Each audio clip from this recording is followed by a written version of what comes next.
recently I was on the Nini podcast. Nini, Nini.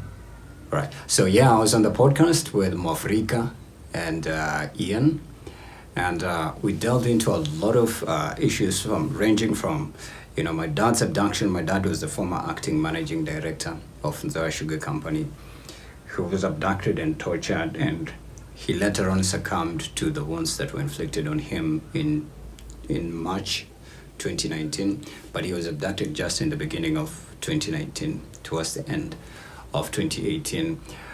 What I'd say, it's not easy to answer or to respond to questions regarding that whole incident in a way that it's still a very sensitive issue, in as much as it's now almost 6 years later, almost clocking 6 years, I'll say 5 fully, yeah?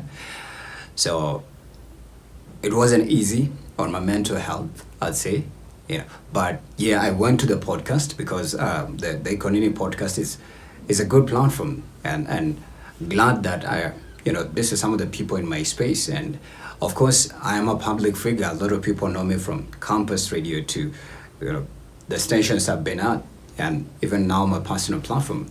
Even my teachers from high school and uni and even primary school still follow me. Some of them are still in touch with me. So I'd say it wasn't easy. Yeah, there's a place where Mwaf also tried to take shade at me, and I didn't wanna unravel my clothes, but I believe I maintained my composure. My prayer while I was going to that podcast is, may my responses respect my dad's memory and also respect my grandma's sanity and mental health. But also I understand, the attitude and the persona of who he is. He comes from that place of where I don't give a F about whatever. But there's some things, it doesn't matter if you don't give an F or nothing. What matters is still the consciousness and still the sensitivity of the matter. So I pray to God to make me say the right statements and the right words in a way that I don't appear like I'm taking shade or being mean or, trying to take a dig at somebody who is close or whoever. I remember the first time I sat down and had a conversation in 2020 with presenter Ali. There was a lot of backlash and people bullying me, sending paragraphs, others, just unearthing things that I personally had no idea from, in the past.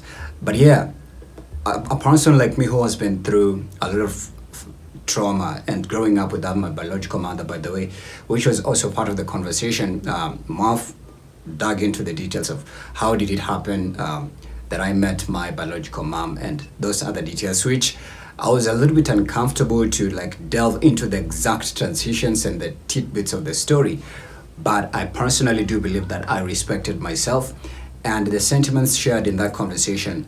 I want, by the time when I'm 45 or 50, I can still watch that podcast or that show or that episode and still be proud of myself and still respect my dad and still respect some of the people who revere me or who consider themselves family to me and claim me and want to be with me and want me, that I shared the right things and said the right things. So the part that was extremely uncomfortable as well was the details about my dad's injuries.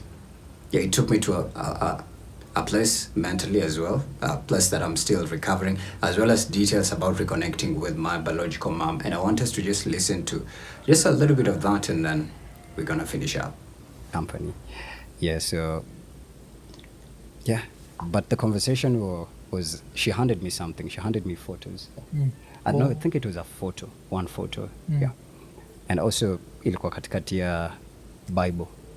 Yes, a small Bible. And I'd say it was, I lack actually words to describe, that meetup. But long story short is, now my biological mom is alive. I didn't know who she was. So many scanty details and cringe stories that I had been told that used to make me extremely resentful about, anything that had to do with mothers, and I'd cut off people really fast. And I also believe that there's some battles that I have gone through and I've faced. If I had my mom in my early formative years, I definitely wouldn't have gone through them. So But it is what it is. I'm not holding on to that, and I've done my mental and emotional work. In as much as, yes, there's phases, there's seasons where I go through things, but I'm human and I power through. And right now, I have the tools to navigate through that. And that's just what's up.